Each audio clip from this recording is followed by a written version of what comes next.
વડોદરામાં આજે શ્રી જય અંબે કાર્તિક સ્વામી ચેરિટેબલ ટ્રસ્ટ દ્વારા ભવ્ય 55 પગુણી ઉથીરામ કાવડી શોભાયાત્રાનું આયોજન કરવામાં આવ્યું હતું. આજના દિવસનું વિશેષ મહત્વ પણ રહેલું છે. શિવ પાર્વતીજી તથા લક્ષ્મીનારાયણજીના લગ્નનો પવિત્ર દિવસ હોવાને કારણે ભગવાન કાર્તિક સ્વામી અને દેવી વલ્લી દેવસેનાના લગ્ન મહોત્સવનું ભવ્ય આયોજન કરવામાં આવ્યું છે. આ પાવન યાત્રામાં દક્ષિણ ભારતના તમિલ સમાજના 200થી પણ વધારે શ્રદ્ધાળુઓ જે વડોદરામાં વસવાટ કરે છે તેઓ મોટી સંખ્યામાં જોડાયા હતા. આ શોભાયાત્રામાં લોકો પોતાની માન્યતા પૂરી કરે છે. 3 માન્યતામાં પ્રથમ મોઢાના ભાગે ત્રિશૂળ નાખવામાં આવે છે, જેમાં મોઢાના, હાથના અને પગના ભાગે પણ શ્રદ્ધાળુઓ ત્રિશૂળ નાખતા હોય છે અને પોતાની માન્યતા પૂર્ણ કરતા હોય છે.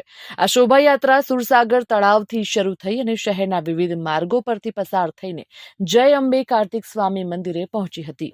આ મંદિરનું ઐતિહાસિક મહત્વ રહેલું છે અને તેનો ઇતિહાસ 100 વર્ષ જૂનો છે.